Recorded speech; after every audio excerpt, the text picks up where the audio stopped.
Hello everyone, Juxtaposition here. Just wanted to do a video to highlight some footnotes to my Haight Ashbury project, CIA, Part 3. The Haight Ashbury project is a CIA financed, funded, and managed program, which we don't really know the start date and the end date. Perhaps it's still running today. I sort of think CIA starts programs and they never ever technically terminate the program.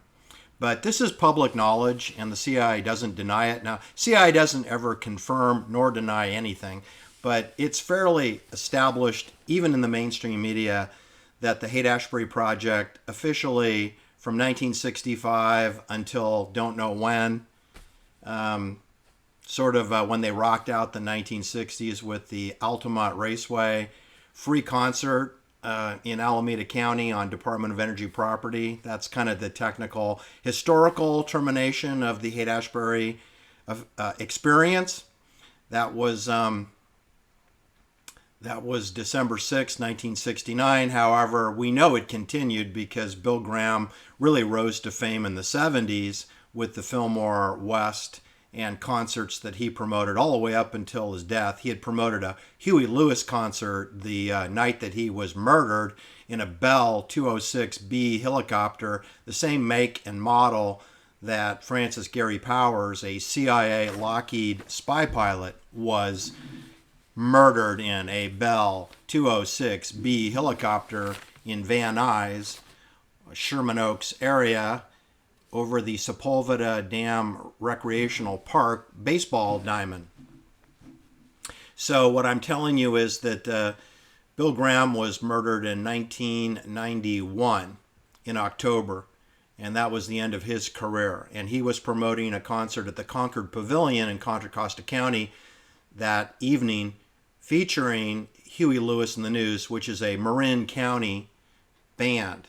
Now, it just so happens that Marin County is a high concentration of CIA. I'm not saying Huey Lewis was, but he came from a CIA base of operations. It's home to the Renaissance Fair. It's home to Marin College. It's where many luminaries that you've heard of, including Bill Graham, lived in Corte Madera atop a panoramic hillside known as Camino Alta.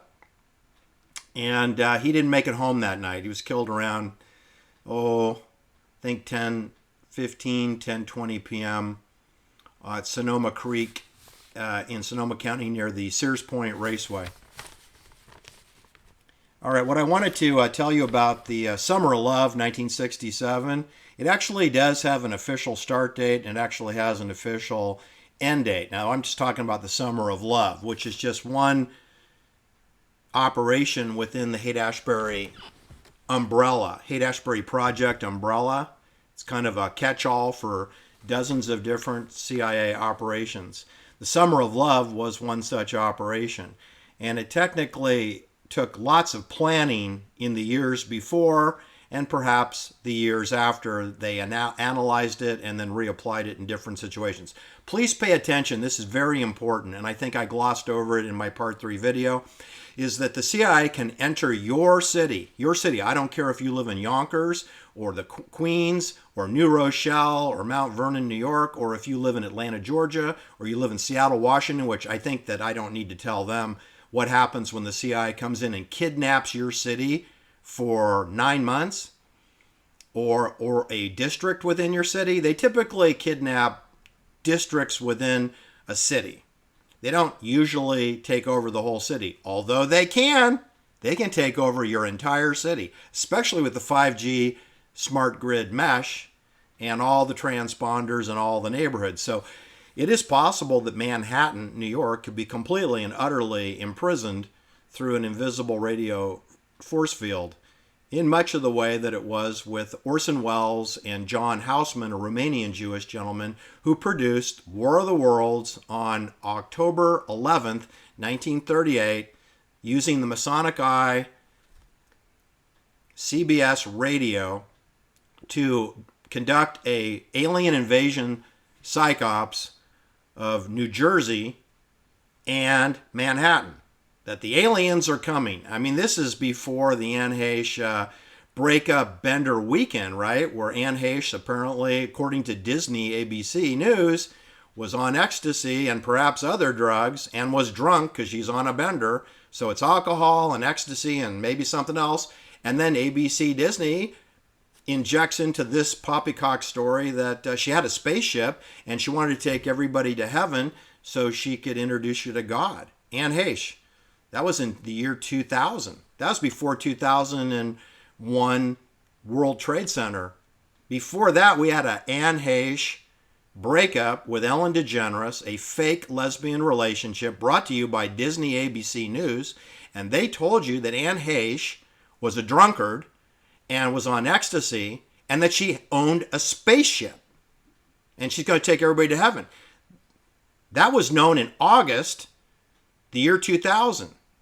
So that is 13 months before we had the 9/11 incident featuring the port of New York, and the Twin Towers and Building 7 all collapsed.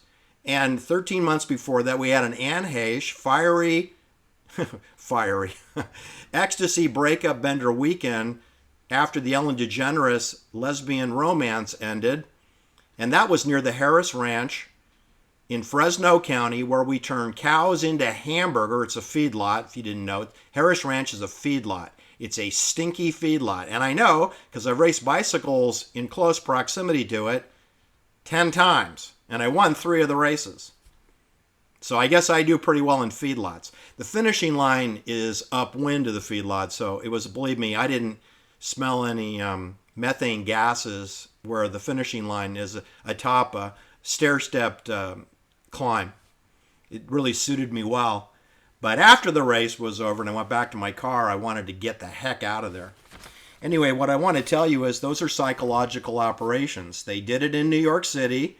They did it with War of the Worlds in 1938 with John Houseman, who's Professor Kingsfield, who portrays a bizarre Harvard law professor who doesn't seem to understand that we live in maritime law. There's John Houseman teaching contract law, right?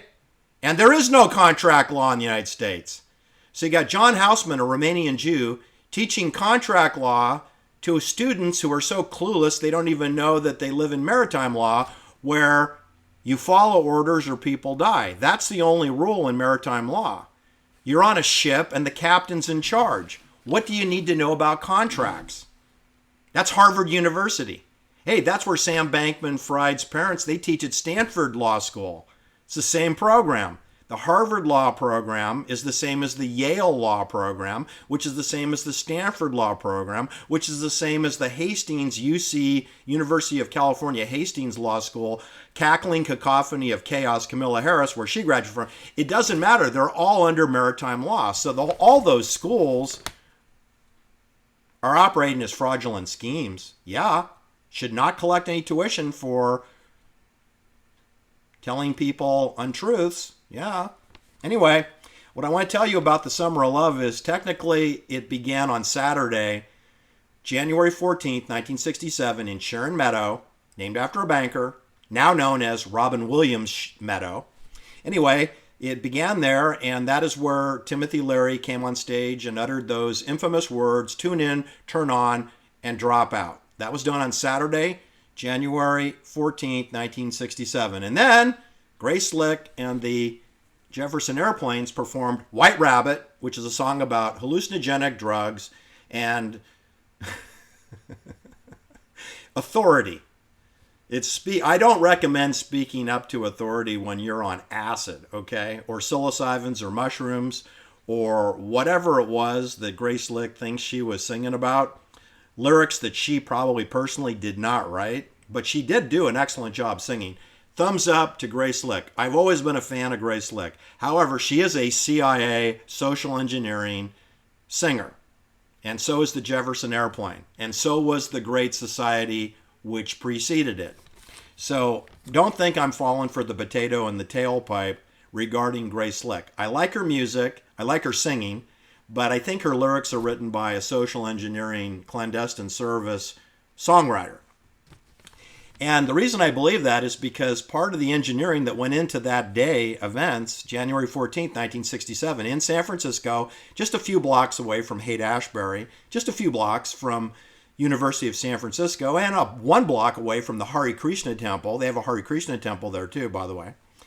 And then later they had the Process Church in early 1968, December maybe 1967.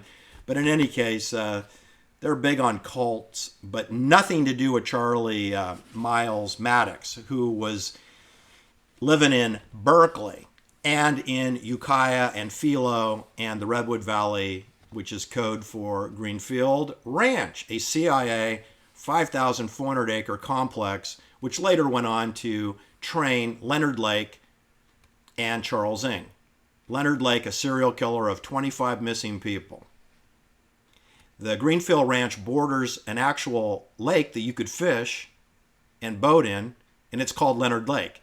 Do you understand how ridiculous this footnote that I'm giving you right now? That Leonard Lake moved into the Greenfield Ranch after the People's Temple and Jim Jones operation moved to San Francisco. Then Leonard Lake, United States Marine, on medical discharge from the United States Army, Da Nang, 2 tours of duty in Vietnam, he moves in to Greenfield Ranch, which borders Leonard Lake, and his name happens to be Leonard Lake, the same name as the lake, which was named Leonard Lake, I think, before Leonard Lake was born. That's weird. That's where People's Temple lived in 106 residential homes near Leonard Lake, before Leonard Lake moved there. Poet Allen Greensburg. You may have heard of him, right? Well, he wrote a lot of poetry associated with the Summer of Love. He was partnered with Gary Schneider, who cooked up the CIA clandestine concept, human being, which was referred to by Timothy Leary, who's our LSD psilocybin maven. He's the spokesman for the LSD movement, for the tune-in, turn-on, drop-out movement. And he's West Point, United States Army cadet, and discharged from the Army as an officer. Well, at least a sergeant. He should have been a colonel, don't you think? Or a lieutenant, or a first lieutenant. Anyway, a little slippery on Timothy Leary. We know he's a PhD from University of California, Berkeley in psychology. So he calls himself a psychologist, although I don't think he has a state license for that. He does have a PhD doctorate from University of California, Berkeley in psychology. But he is touted and labeled by the media as an LSD maven, tune in, turn on, drop out. And he's accompanied by Gary Schneider's Human Being. And remember, this is 1967. And just 18 months later, we have John Lennon and Yoko Ono starring in Bed-Ins. On March 26th, Yoko Ono and John Lennon, just 6 days after their wedding, appear in Amsterdam, Denmark, at the Hilton Hotel in Amsterdam to sponsor and host a Bed-In for Peace. A Bed-In for Peace. Now that's clandestine services. That's a do-over of the Summer of Love in San Francisco. The Bed-In for Peace, starring Yoko Ono and John Lennon in Denmark. Then someone tapped him on the shoulder and said, do it again on the North American continent. Couldn't do it in New York because there was some passport problem, so they went to Montreal. Went to Montreal near the St. Lawrence River, where they went to the Queen Elizabeth Hotel, and they hosted a Bed-In for Peace in May 1969, a Bed-In for Peace, Yoko Ono and John Lennon. And who joins them there? Timothy Leary and one of his 5 wives. Timothy Leary was married and divorced 5 times. And one of those wives, don't ask me which one it was, accompanied him to see Yoko Ono and John Lennon in Montreal, Canada, Bed-In for Peace in May, I believe it was May 24th, 1969. Anyway, circling back to 1967, there was a lot of violence that was going on around the San Francisco Bay Area when we had the Summer of Love. So it was kind of a bloody summer. The Summer of Love started in January 14th, which, of course, according to my calendar, and since I'm a resident of the San Francisco Bay Area, I can assure you that there's nothing summery about January. But that's when they kicked off the free concert starring Grace Slick, White Rabbit, and Timothy Leary's Tune In, Turn On, and Drop Out, and featuring Haight Ashbury. It's January 14th, 1967. And then, in May, about mid-May, the John Phillips, Scott McKenzie anthem about if you're going to San Francisco, be sure to wear flowers in your hair. That song was released around May 17th, 1967, to promote San Francisco and to promote flowers in your hair, flower power, flower children, flowers in your hair, symbolic that young people have a political voice. When I think we know we went forward with the Vietnam War, despite any of all this peace movement, despite all the work that John Lennon and Yoko Ono think they did, which I think they were following orders. I don't think that was their idea. Would you want to go do a bet-in, personally, unless you're getting paid or threatened? Because that's how it works. You can get paid, and we can do this nicely, or I can whack one of your children. And John Lennon had a child, and Yoko Ono had a daughter from a previous marriage. Remember, Yoko Ono was married 4 times, 3 times to 2 other men before John Lennon. So Yoko Ono has, people around her that can be used. Not to mention that she's part of banking Illuminati, so I think she's pretty much on board with the program. But in San Francisco, we had the Summer of Love kicking off in January. Then when we got out to spring break time in college, that's when that song, Are You Going to San Francisco? That's when that was broadcast on the radio throughout the whole United States to try to gin up support for kids to come to San Francisco. I don't know where they're all going to stay. They don't have any money. There's only so much you can do. Most of the hotels are not in Haight Ashbury. They're downtown or they're in Fisherman's Wharf area, right? So there's not a lot of hotels in Haight Ashbury. There's a lot of Victorian homes, but they're owned by the clandestine services, as we now know. So, or they're owned by the University of San Francisco Jesuits, the Catholic Church, and the Archdiocese of St. Ignatius de Loyola. I'm sure they own some properties in that neighborhood. They definitely own properties in that neighborhood. So what I'm telling you is that we had the Marin County Fantasy Fair and Magic Mountain performance. That was on June 10th and 11th. That's just across the Golden Gate Bridge. So it's a part of San Francisco, really. It's a part of the Presidio Army Base, part of Fort Baker, which is on the north shore of the Golden Gate Anchorage. That's a bioweapons lab also. You have Letterman Hospital, which is an acute care hospital in the Presidio, which is the southern anchorage of the Golden Gate Bridge. It also houses a bioweapons laboratory. And on the North Tower anchorage in Marin County, we have Fort Baker and Fort Cronkite. You have 2 Army encampments. Fort Cronkite has a series of underground tunnels and vaults, which is secret. So they could put weapons in there or Nike rockets or whatever. But Fort Baker is right below the Golden Gate Bridge. It was featured in Dirty Harry, one of the Dirty Harry movies that Clint Eastwood did. Not the first one, but I think the one that involved the police were committing assassinations, and then, they were taking out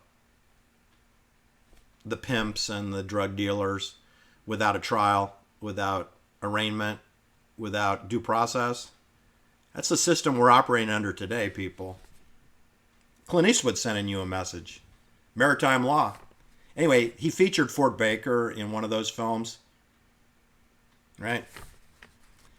And George Sullivan, who owned the Fillmore Auditorium next door to the Masonic Scottish Rites Temple, where the People's Temple was housed, adjacent to that, sharing a wall, in fact, at the corner of Geary Boulevard and Fillmore Street, 1 mile from Haight Ashbury, a few blocks from the Painted Ladies and Alamo Square Park.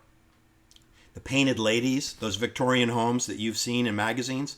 The reason I bring that up is that's the movie, the television show Full House, starring Bob Saget, was supposedly, he lived in one of the painted lady Victorian homes. See, I never watched the show, so I didn't really get it. But the beginning of that show features the painted lady Victorian homes, which are walking distance to the Bill Graham Fillmore Auditorium. But I'm telling you, in 1967, that building belonged to George Sullivan. It didn't belong to Bill Graham. It belonged to George Sullivan, who gets shot in the back of his head, called a suicide, on August 2nd, 1967, Summer of Love. So then that building is turned over to Bill Graham. And it is walking distance to Alamo Square Park and the Painted Ladies, which were used to introduce us to Full House, Lori Loughlin, who just served federal sentence for bribing USC with $500,000 in cash to get her two daughters into USC, where George Lucas went to school, where Lino LaBianca went to school and got a finance degree. Lino LaBianca. Right? Who was bayoneted 10 times to his chest. And his wife, Rosemary, was bayoneted 41 times all around her body. So perhaps she was attempting to flee. Rosemary's daughter, Susan LaBarge, was living at 4616 Greenwood Place, down the hill, about 8/10 of a mile away. That is an apartment, 4-unit apartment building featured in Melrose Place television show. Melrose Place is 4616 Greenwood Place. Technically, there is a Melrose Place, and it's about a mile and a half from where Susan LaBarge lived. But you see, that's Hollywood. They move things around, right? So in other words, the Melrose Place apartment building that's depicted in the TV show isn't really Melrose Place. But it's close. It's on the east side of the Hollywood Freeway, and the real Melrose Place is on the west side of the Hollywood Freeway, in closer proximity to the Dolby Center, where Will Smith and the Chris Rock bitch slap that never happened, over there by the Magic Castle, which was featured in a Columbo episode of The Great Santini. And it just so happens that Robert Duvall, who appeared in a George Lucas movie and Francis Ford Coppola movie, THX 1138, Robert Duvall, right? He was in a Hollywood film entitled The Great Santini. And then there's a Columbo episode starring Jack Cassidy, who's mysteriously murdered by cremation in his apartment at 1211 La Cienega Avenue. That coincides with 1211 North Horn Avenue, which is a CIA housing complex apartments, 16 apartments for CIA operatives. Right across the street from where Art Linklatter's daughter gets thrown to her death from the 6th floor of the Shoreham Towers onto the sidewalk in front of 1211 North Horn Avenue. And Jack Cassidy, Shirley Jones, the Partridge Family's ex-husband, is incinerated in his apartment. Walking distance from that address at 1211 La Cienega Avenue, near 1211 North Horn Avenue. You see any connections here? And Benjamin Netanyahu, the fake leader of Israel, he refers to direct energy weapons and Melrose Place in the same sentence. And he's referring to Rosemary LaBianca, who was murdered by a NATO bayonet on August 10th, 1969. He's referring to her daughter's apartment, number 4. Number 4. Patricia Hearst's apartment number was number 4 in Berkeley, where she was allegedly kidnapped, if you believe the story. I don't know what to believe. I don't know if it was a hoax or what. We can't talk to the kidnapper because he got murder-suicided 102 days after the fake kidnapping happened. And then there's Stephen Weed, right, her fiancé, who didn't rescue her. And it turns out he's her teacher from middle school. She met him when she was 13 years old. He's 20 years old. She's 13 years old. They had a 2-year relationship when she's in elementary school, I guess. And then he becomes her fiancé when she gets kidnapped. And then He's written out of the story. And her kidnapper, Donald DeFreeze, he's written out of the story as a suicide victim in Los Angeles. Yeah, that's crazy. Anyway, what I'm telling you is I don't think that anything that happened in the Summer of Love in San Francisco was organic or natural. I personally spent time in 1967 in San Francisco visiting my cousins. I had several cousins in different locations there, including in Dianne Feinstein's neighborhood and Abigail Folger's mother's neighborhood, Pacific Heights and Presidio Heights neighborhoods. So I was familiar with Fell Street and Haight Ashbury, and my parents would drive us over there just to see the comings and goings. We referred to it as a sideshow. We saw people that didn't really look like they belonged there wandering around dressed all up in their costumes. I gotta believe that was a Hollywood casted operation, and that the wardrobe came out of central casting. The wardrobe and many of those so-called teenage kids, I think, were Hollywood actors, probably recruited from community colleges like the College of Marin. And see, that would make sense. They could go home to their parents' home in Tiburon or Mill Valley and then come over for work during the week. That solves the hoteling problem if there really were 10, 20, 30,000. The numbers are all exaggerated. I never saw 30,000 people in Haight Ashbury in my entire life. Remember, the population of San Francisco was 600,000. So the idea that you'd have 30,000 people in Sharon Meadow in January is sort of kind of ridiculous, okay? There's only 600,000 people lived in San Francisco. Now, during Monday through Friday, because we used to have a financial district in San Francisco, which I was a part of, the population allegedly ballooned up to 1.5 million people Monday through Friday because of the people who commuted in from all areas, from the peninsula, from the East Bay, from the North Bay, took BART, the bus, the ferry system, or they drove their car in and paid the high parking fees. Maybe their corporation would reimburse them, but otherwise you wouldn't go into San Francisco unless you had a high-paying job. But nevertheless, the people that commuted in, they wouldn't go to Haight Ashbury and to free concerts because they're part of the establishment. They're getting paid. That's how you control. The corporate people are totally controlled. Those are the people who wear masks. Those are the people that follow orders because they want to keep their jobs. That's the number one way to pacify and control. The other is to get people drunk or on LSD, or give them electric shock treatments, or give them the 5G tower pulsing, or have them watch steroid football, steroid baseball, steroid basketball, steroid cycling, steroid Olympics, and eat potato chips and drink beer. That's the same thing as sitting in the county jail. I mean, what's the difference between sitting in the county jail and reading the Bible, or living in a $30 million home in Hidden Hills or in Atherton, working on a Zoom meeting as a private hedge fund banker? What's the difference? And I'm telling you, you got better creature comforts in Atherton, but you're still in an enclave. And an enclave can be a prison cell because it's different than the people that are surrounding the prison or jail. Anyway, I wanted you to know that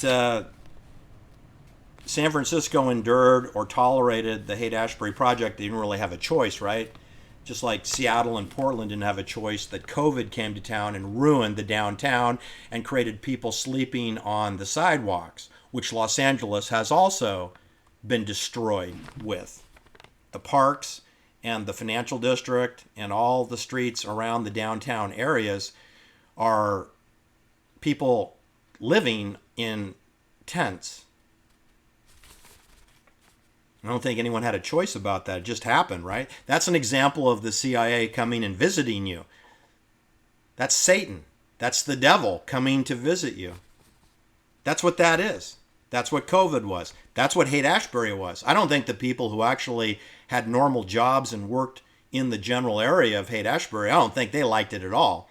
They were just like, when is this going to be over? Well, the answer was in 9 months, because they actually did type up a funeral notice and posted it around put them on the telephone poles when we used to have telephone poles, and they posted it all around the Haight Ashbury area that there's going to be a funeral tribute for the Haight Ashbury Summer of Love. And that was on October 6, 1967. I actually found a photograph of it, but they held a ceremony in Buena Vista Park, which is walking distance from where Patty Hearst, was. The FBI couldn't find Patty Hearst, but she's walking distance to where they held the funeral services, where they read the eulogy. They read the eulogy for the Haight Ashbury Summer of Love. That was on October 6th, 1967, and that's when the media waved goodbye to Haight Ashbury, that they're not going to cover it anymore. Because that's how our world works, right? We know about the John Kennedy assassination because the Walter Cronkite told us. We know about the moon landing because Walter Cronkite told us. We know about the Haight Ashbury Summer of Love because Walter Cronkite told us.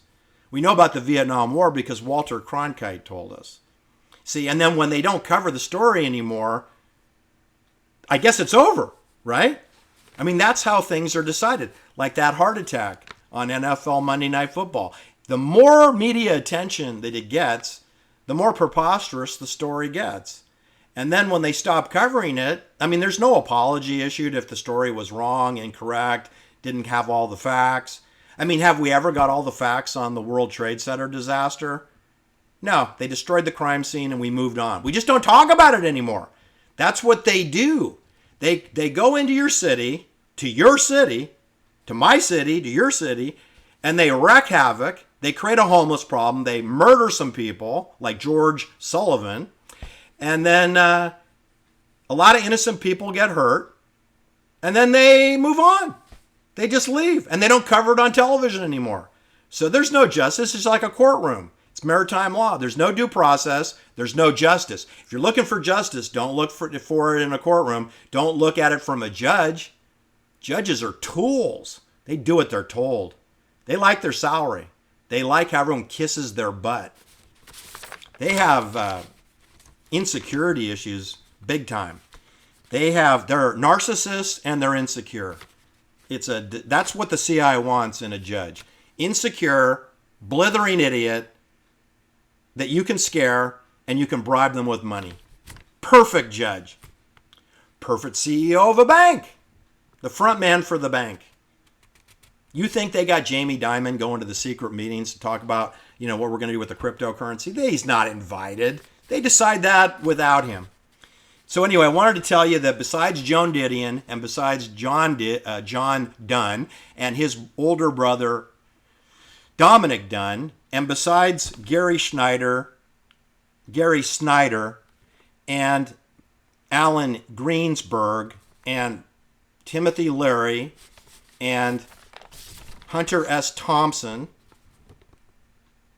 and Mark Twain before, this is a full spectrum dominance to create the Summer of Love, which also happened in New York City as well, and happened in Denver, and happened in Monterey International Pop Festival at the Monterey Fairgrounds, next to the Army base, Fort Ord, next to the Santa Catalina Academy, next to the Language Warfare Center for Department of War, aka Department of Defense. All right, that's my point, is that there's a tremendous logistical and transportation and social engineering of music, lyrics, storylines, television coverage, and authors and presenters, television presenters, radio presenters, newspaper columnists, people who type up the stories in New York and then send them out to San Francisco to be adopted. There's a whole infrastructure that's off camera, okay? Off camera. We don't know who's writing the Beatles' music. I don't think Paul McCartney and John Lennon wrote Helter Skelter, okay? I don't believe that. It means chaos. And it was written on Lino LaBianca's mother's refrigerator, misspelled. That shows you that the CIA screws up its own operations. Helter Skelter was the book that was written several years after the murders to tell you a mendacity of what happened, but it's a complete lie. So it was written The word helter was spelled Healter, Healter, Helter Skelter, not Helter Skelter. There was an extra vowel, A, was inserted in Helter, written on the refrigerator at Corina LaBianca's kitchen at 3301 Waverly Drive. That's my point, people, is that there's a backup ancillary support crew for transportation, hoteling, finding places for these people to live, writing up these poppycock mendacity poetry, lyrics, stories, Vogue magazine, Vanity Fair, Look, Playboy, Penthouse, Forum, Life, Time Life, New York Times, William Randolph Hearst Examiner, the DeYoung Brothers Chronicle, poppycock on every levels. And don't forget, you got the Church of Synanon right there too in Oakland, California, and in Marin County, and in Santa Monica. So you've got Los Angeles and New York are well represented in all of these movements. And I'm telling you, they're all planned in a conference room, and it falls under the category of social engineering, anthropology, the study of social studies. And we know with MK Ultra, mind control messaging is integrated into the anthropology operations, which one of them is called the Haight Ashbury Project, the Amphetamines Research Project, which falls within the umbrella of MK Ultra. Thanks for listening. Take care.